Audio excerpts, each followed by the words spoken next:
Hey gang, this is Boomer. Here we are on the eve of No King's Day, and it takes me back to my youth, really teenage years. Here in DC, my father was a merchant, had a little shop in a hotel downtown DC, and that's pretty much where I grew up. Worked for him all through my school years and college, and then into my well into my 20s, but and then started my own business. But here's my point. Growing up as a young teenager, I just sort of mimicked my dad's um, political beliefs, and he was very, very conservative and just almost radically conservative. And I picked up on that and didn't really get involved in the liberal movement back in the '60s. I was a little on the young side. I was in '68, for instance. I was in 1968. I was 15 years old. Um, but that was happened to be the summer of the a lot of riots across the United States, as you know, and we had a big one here in Washington following the assassination of Martin Luther King. But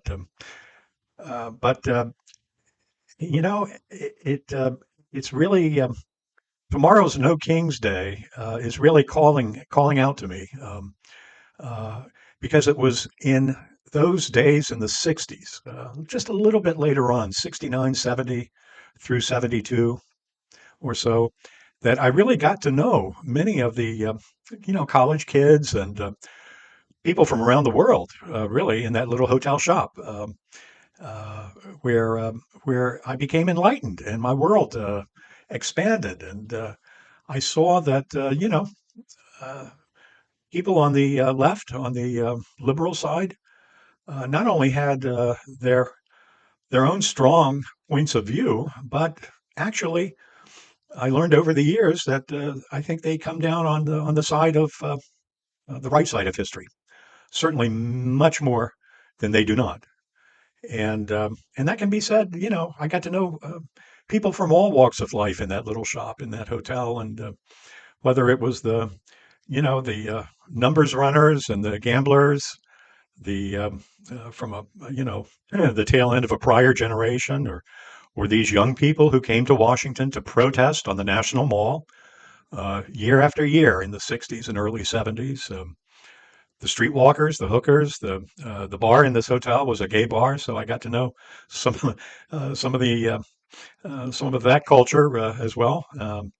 And working people, bellmen and housekeepers and front desk clerks and restaurant workers, and then you make connections. That's what life is all about: is making these human connections with others, whether you come from one side of the track or the other. That doesn't mean that you cannot learn um, from others and connect and understand that we all breathe and live, and we have children to take care of, and we have to grow up and try to do the right thing, and sometimes we just can't.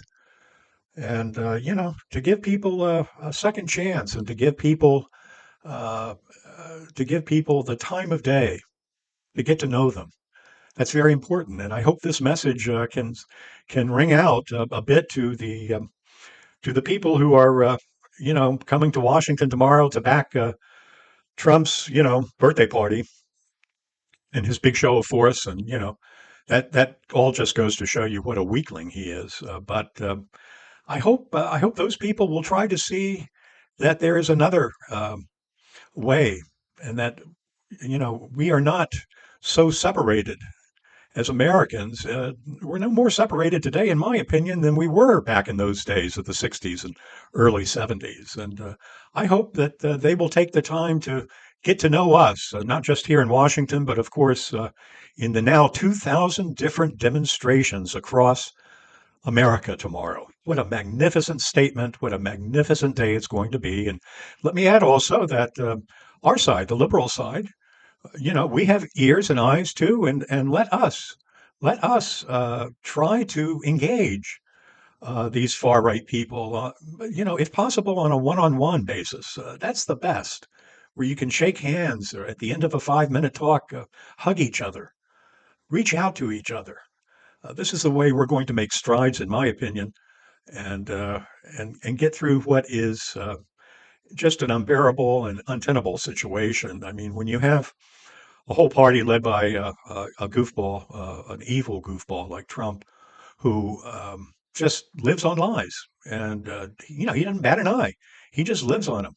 He lives and breathes them, and it's almost like back in the early 2000s when we learned that people were willing to blow themselves up for a cause.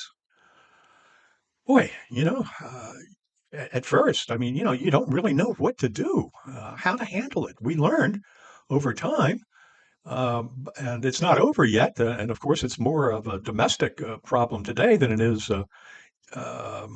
foreign people coming here to do bad deeds. But it's almost like when people, a whole party, are willing to lie like that, we have to step back and figure out, well, what can we do? How in the hell do we handle this?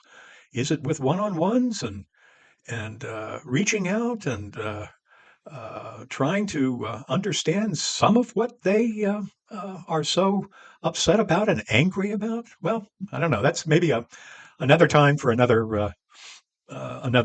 video. So again, I hope everyone enjoys the great day tomorrow, June 14, No King's Day, from coast to coast, also in Canada and other parts of the world as well. Um, this is Boomer signing off now. I hope you know, I enjoyed sharing a little piece of my past with you, and I hope everyone has a real good weekend. And stay strong, stay strong. Make good trouble tomorrow. All right, this is Boomer. This Boomer hits different.